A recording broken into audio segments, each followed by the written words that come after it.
আমাদের সেই ছাত্রদের কাছে শিক্ষা গ্রহণের আহ্বান জানালাম। পাড়ায় পাড়ায়, মহল্লায় মহল্লায়, ওয়ার্ডে ওয়ার্ডে তাকে তার বিরুদ্ধে কর্মসূচি ঘোষণা করতাম। কিন্তু আমরা কিন্তু দেখেন কিন্তু শিক্ষা প্রতিষ্ঠানে এই কর্মসূচির মাধ্যমে তাকে ক্ষমা চাওয়ার আহ্বান জানাচ্ছি।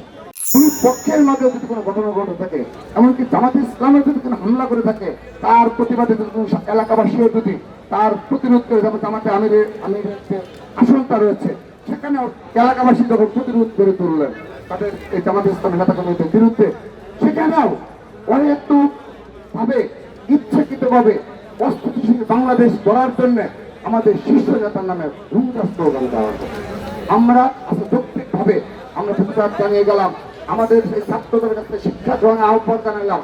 আমরা যদি মনে করতাম এই বিষয়ে পাড়ায় পাড়ায়, মহল্লায় মহল্লায়, ওয়ার্ডে ওয়ার্ডে তাকে তার বিরুদ্ধে কর্মসূচি ঘোষণা করতাম, কিন্তু আমরা কিন্তু দেখেন কিন্তু শিক্ষা প্রতিষ্ঠানে এই কর্মসূচির মাধ্যমে তাকে ক্ষমা চাওয়ার আহ্বান জানাচ্ছি।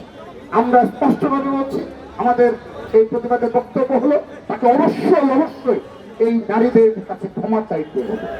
যদি ক্ষমা না চান তাহলে আমরা আবারও বৃহত্তর কোনো কর্মসূচিতে বাধ্য হব।